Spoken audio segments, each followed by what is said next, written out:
Poetry slam. Well, I've got it there and I wasn't going to pass up the chance to read it. Let's be honest about it. Especially once I've got the Shakespeare balcony scene in reverse, in a way. I was down on the stage and he was up in the balcony. If I were Cellini, I would take the fragile crescent that is my sweet maidenhood. I would wrap it in silver silk, unveil it at the setting of the sun, give it to your hands to open, and reveal my female soul. If I were Cellini, I would take the fullness of my womanhood and present it to you, my love.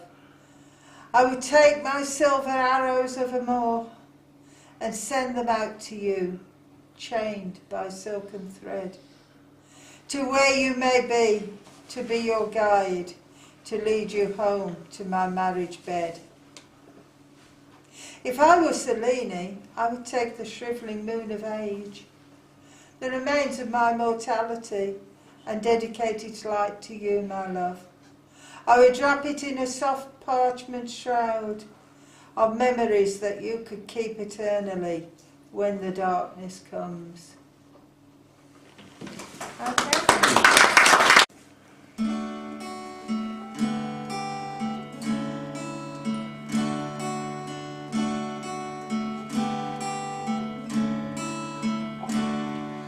When I was a little boy, I was given soft and warm in a 70s style. I wore it every day.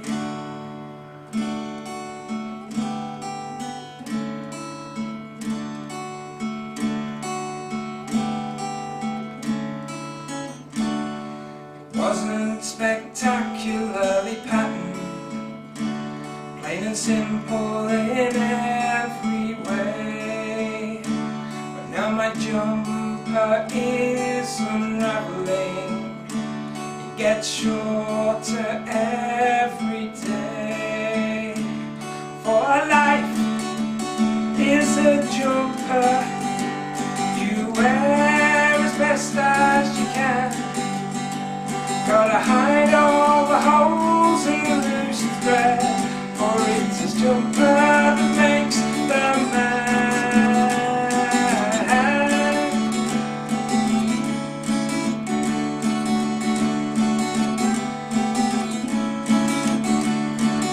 Some days my jumper is nowhere to be found.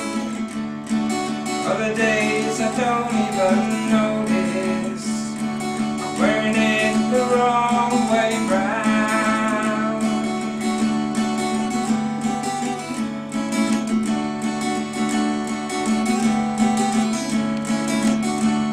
Although I'm proud of its resilience, I stare. Argent moon upon a wintry face, wispy crisp sky clouds and moonbeams grace. Ardent love's colours nailed upon each bow, bow to the stars that glint and glow.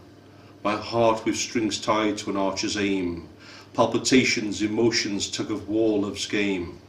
My sweet, I implore your smile, my sweet, your mirrored desires beguile.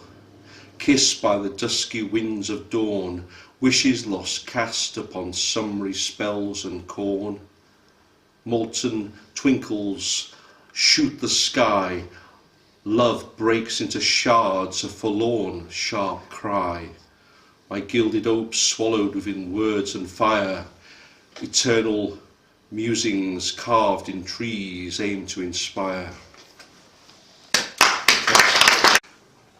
Magical beans rain into a field, imagination sown, inspiration rooted. Hypnotic colours reach for the skies, a child's wonderment with exploring words. Why, how, and make-believe sunshine.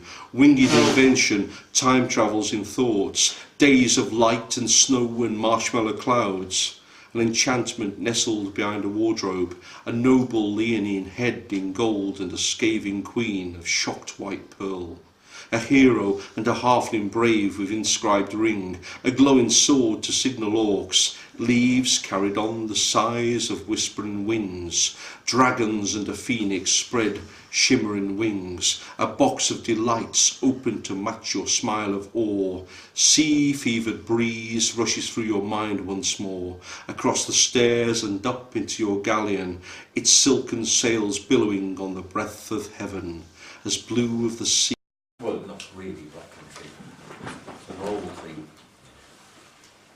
Been here before. I've been here before, past the Ommers pounding to boss the eardrums and shake the ground, high above the deep mines where pit ponies spent dead, dark lives, beneath the dust and gas, pulling half-ton trucks on dulled metal rails. I've been here before where children sat in joined-up desks, scratching joined-up writing on black slates, reciting the 12 times table, uncomfortably sewn into shabby rags, till spring cleaning urged the cast of clout, and May flowers forced through grime into the smog-laden, sun-free day. I've been here before, mother scrubbing grit from father's back, the tin tub warmed before the range, scum ready for each next bather, emptied onto runner beans and potato plots, or trickled to the muddy gutter, under the line of greyed out shirts and socks out by the backyard lavvy wall. I've been here before, fingernails scraping ice from inside the bedroom window to view the gloom, shivering with a cool water wash. The cold, damp towel leaving undried hairs, bristling on goose-pimpled skin. Watching mother on a Monday wash day, proud of a new, brand new washing machine, churning the darking water across, around and back and round and back. The rolling pin rollers of the electric mangle, spring-loaded for when fingers were caught, those cold, wet, red sausages at the end of the rolled-up working arms. Yeah, I've been here before. This is a nice house, this.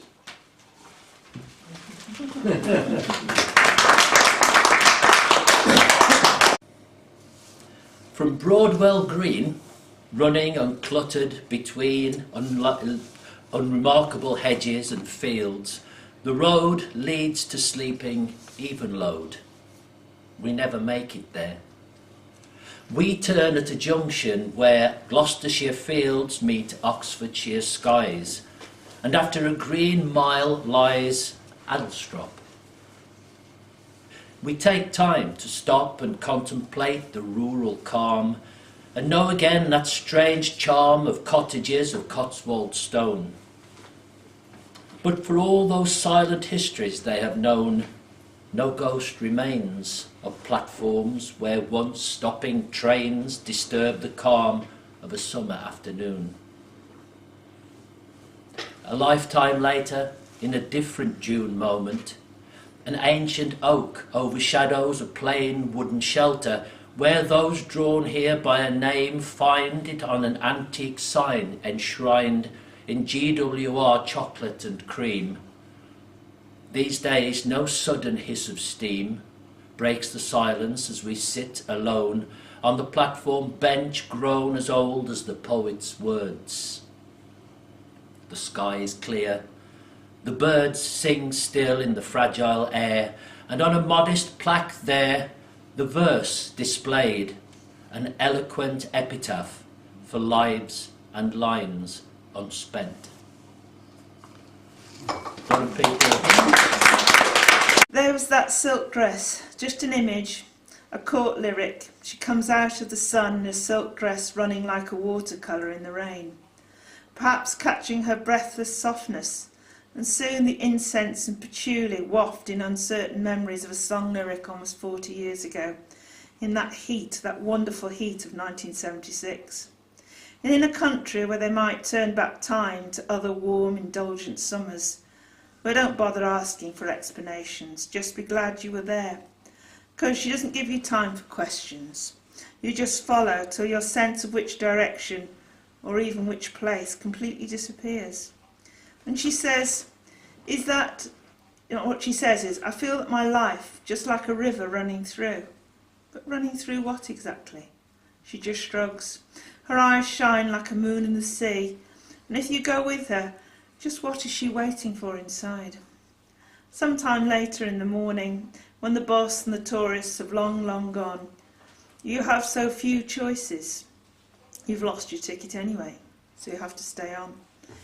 There's just a drumbeat strain of the night remaining to greet the rhythm of this newborn day, and in time, probably you're bound to leave here, her of course. But at this moment, well, you're going to stay anyway, aren't you? It's a summer of heat, and as Al Stewart said in The Year of the Cat, you just had to be there. So, one prick of my finger, one drop of my blood, one kiss to wake you, you'll be mine forever. The earth sings your name beneath my feet. What we have cannot be forsaken, cannot be stolen, cannot be forgotten. We are stars, we are moon, we are ocean, held by a pole of one another, the pole of our glorious golden eyes. If I'd known then, when my life was slow, when the air was so heavy, when my bed was so empty, but I know love, and my bed will never forget. Now, her lips say stay, her arms repeat the lie. I wanted to cry, I could see in her eyes, this was a kiss goodbye. Alas, my how you were my bright summer's day, O my prince, then easily were you led astray. What idle days many in drink did we cavort, with tavern wenches making pleasurable consort. Laughing and chortling at Pistol's posture so vain, at Bardolph's nose that would glow in lofty disdain. Such happy times at the bear's head you cannot deny, pinching ample mistress quickly when she passed by. What gay frolics and knightly deeds did we pursue? Then how, you brash boy, you loved your knight, 'tis true. For joy of him you faced your father's bitter tongue, but now it seems your merry full stop does not belong. You are a king, your foolish youthful play has vanished, your jester Falstaff, your loving Falstaff is now banished.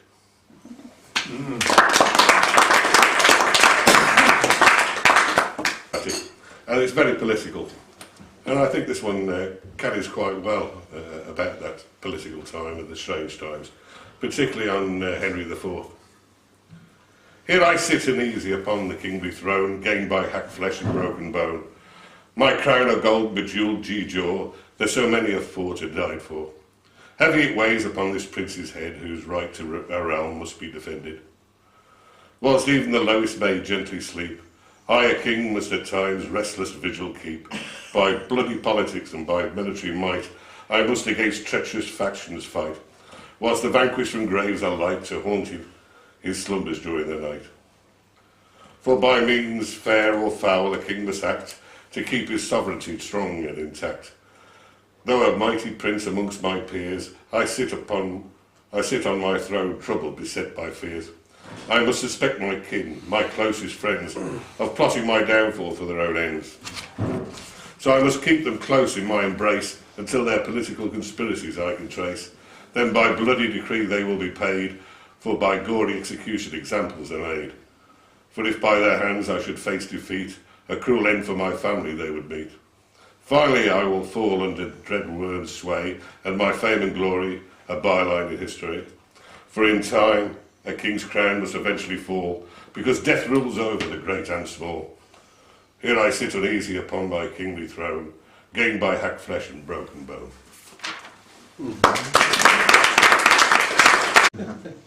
This is to hold me up, my two pillars. I usually am quite mobile, so grab your drinks now, folks, because I've got to try and stay in position. I've already sent a mocha flying in Asda. It did a somersault today, so I'm watching my drink carefully. When I do count the clock that tells the time and see the brave day sunk in hideous night, when I behold the violet in bloom and sable curls all silvered o'er with white, when lofty trees I see barren of leaves, which erst from heat did canopy the herd, and summer's green all girded up in sheaves, borne on the bier with white and bristly beard, then of thy beauty do I question make, that thou among the wastes of time must go, since sweets and beauty do themselves forsake, and die as fast as they see others grow, and nothing gainst time's scythe can make defence, save breed, to brave him when he takes thee hence. Shakespeare. Absolutely. Beautiful. And well done for your remembrance. He's only done 150 stuff. Sorry I can't memorise it all and read it aloud.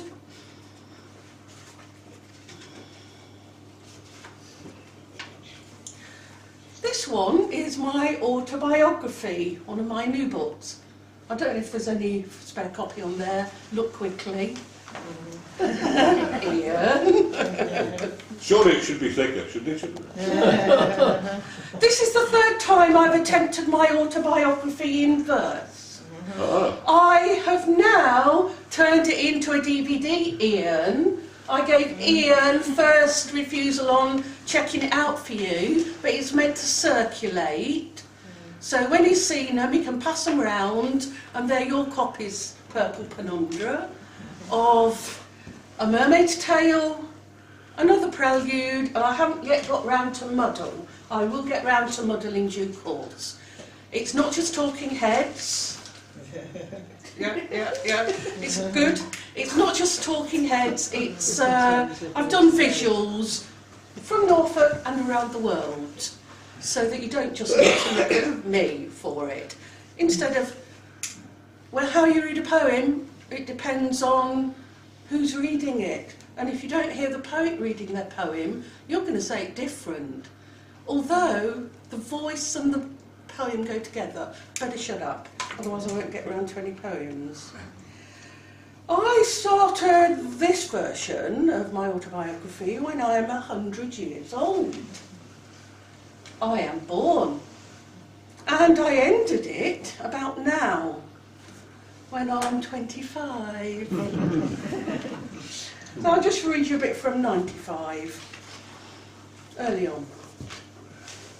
I have a trike, a wonderful small trike. It's beautiful in primary shade, so proud. Was it a hand-me-down or shiny new? At 95 it was brand new to me. Bang, crash and boing and bump, bump, bump, bang, crash. My lovely shiny trike, it's hurt, it's sad.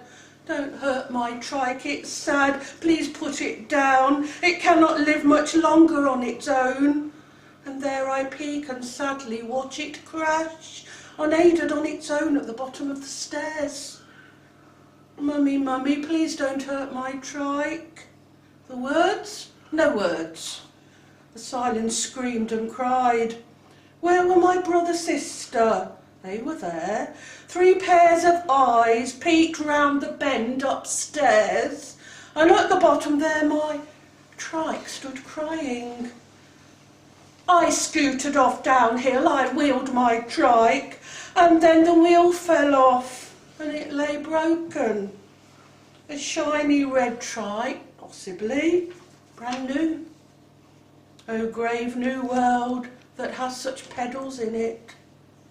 My silence grew much faster than dull words. And what was there to say?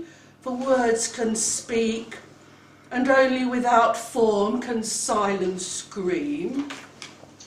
Good go. 22.